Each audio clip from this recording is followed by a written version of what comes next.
Hi guys, hope you're all doing well. Welcome to our 70th webinar. So today we've come with a strategy webinar. We're going to discuss how do we handle questions when the question stem has variables and the same variables appear in the options as well. So if you remember our last webinar, I think the 68th one, in that we had discussed how to handle questions without taking variables, right? We had said that taking variables and then making equations and then solving it takes a whole lot of time, and we should try and look at the question a little more holistically, right? And now what happens when the question itself is giving you variables, when the options have those variables as well? Yeah. So how do we handle those questions? Now the topics are going to be from all across, so the entire quant is covered in it. There's no specific topic. We're going to take a look at quite a few questions, and we are going to discuss a couple of strategies on how to handle these questions efficiently. Yeah. So those of you who are joining us for the first time, let me quickly tell you how we run the webinar. So I'm going to share the question with you, and I'm going to give you a couple of minutes to try it out, and then we'll work on it together. Yeah. At the end of the question, I'll give you about half a minute. If you have any queries or anything about that particular question, go ahead and ask me. And at the end of the webinar, we usually have an extra 10 minutes in case you have any generic queries about GMAT or anything. You can just ask me at that time. Yeah. All right. So let's start then. So in a chemical reaction, catalyst A doubles the All right, you know what? First, before we do this question, let me just, instead of this X, let me assume that I have 1 given over here. Yeah, assume we have a different question. We don't have X here, we have 1. In a chemical reaction, catalyst A doubles the reaction speed compared to catalyst B. So we're saying that, you know what a catalyst is, right? It increases the speed of a reaction. So it's saying as compared to catalyst B. So say we are using catalyst B in a reaction. Instead of that, if you're using catalyst A, then it doubles the reaction speed. Yeah. So it's essentially A has double the speed of B is something we can think about, right? All right. When each operates independently. Now, if catalyst A completes the reaction in, let's say 1 hour is given to me, that catalyst A takes 1 hour to complete the reaction. Now, I know that catalyst A doubles the reaction speed. That means A is, twice as fast as B, right? So this makes me think of work rate, right? Now, A is twice as fast as B, which means that speed of or rate of A is 2, let's say, speed of B or rate of B is speed of A is twice, right? So this is 2 is to 1. So which means if the speed of A is twice, then can I say that the time taken by A is going to be half of B?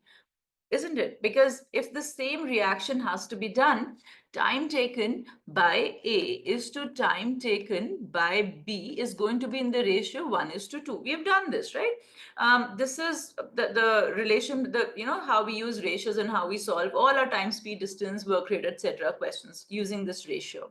All right. So then if I know that A takes 1 hour to complete the reaction, can I say then B takes 2 hours to complete the reaction?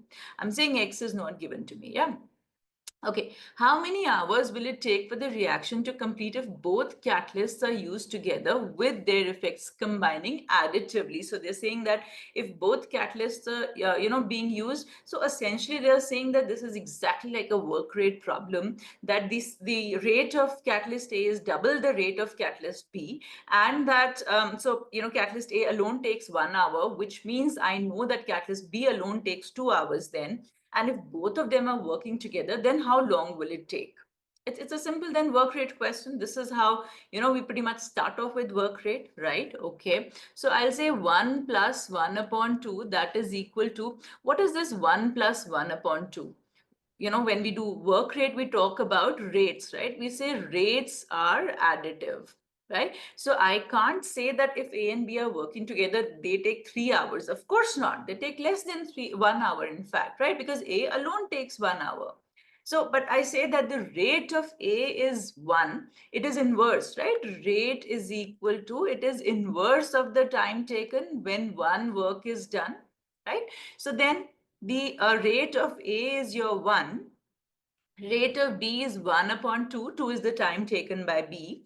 This gives me what? 3 by 2. This is the effective rate, the total rate of the two of them, A as well as B, right? So then the time taken is going to be the inverse of the rate. Again, time taken will be the 1 upon rate then, right? They have to, all of them have to do like this one work only, this one reaction only. So then time taken is going to be 2 upon 3 hours. Is this okay? Let's say we did not have this X thing at all. Yeah. Then would I get this answer of 2 by 3 hours if it was given to me that A takes 1 hour? Then it's not very difficult for me to visualize what I have, what I have to find, right? Would I stop? A lot of you actually got this as the answer, that is B as the answer. Yeah.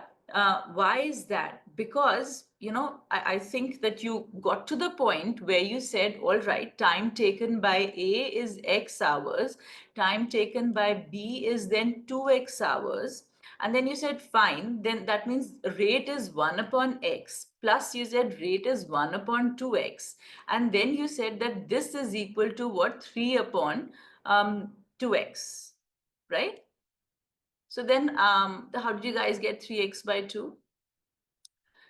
Basic, okay, then I don't know why a lot of you got 3X by 2. A lot of you got B as the answer.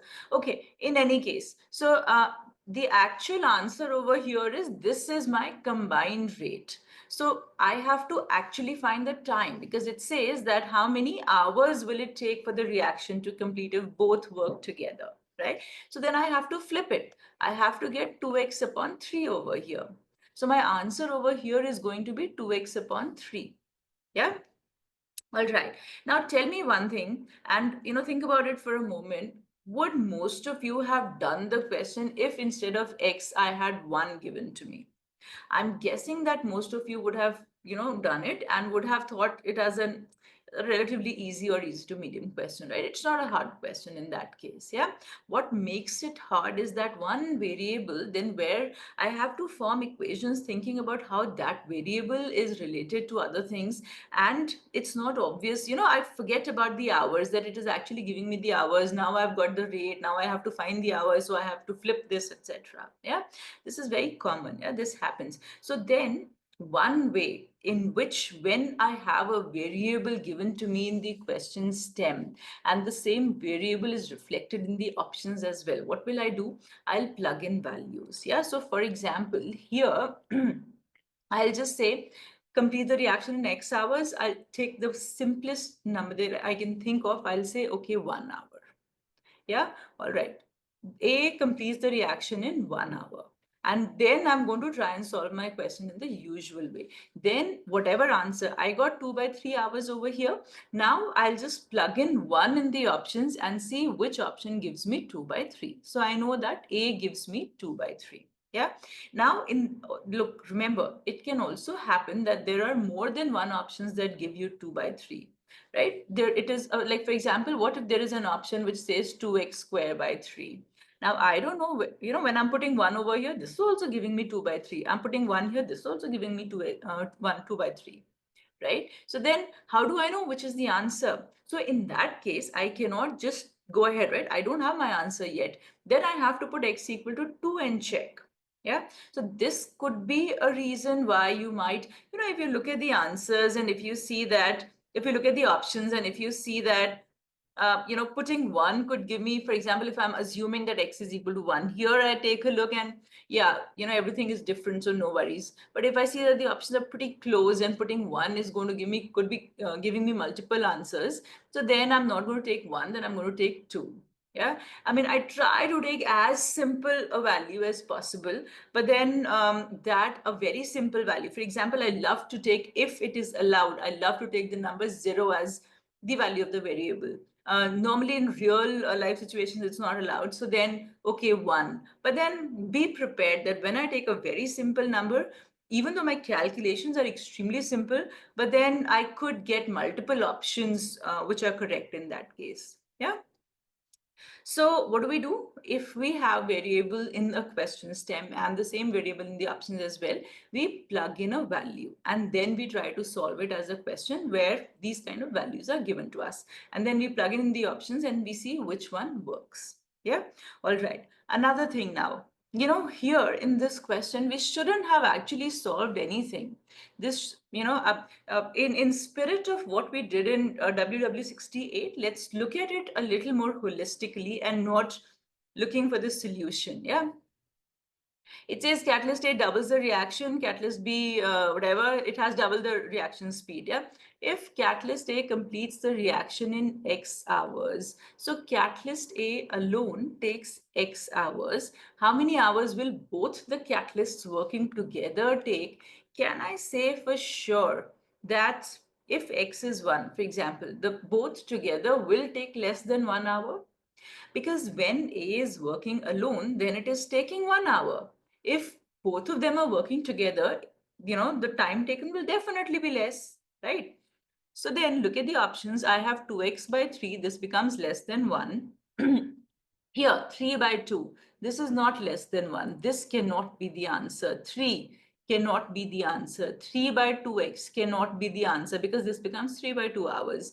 And 3 by x, this becomes 3 hours. This also cannot be the answer. So definitely then my answer is A, without actually solving anything. Yeah. Or even if you don't want to think about it as x is equal to 1, if you just say, okay, A alone takes x hours, together they have to take less than x hours, right? And that you see that 2x by 3 is the only value which works.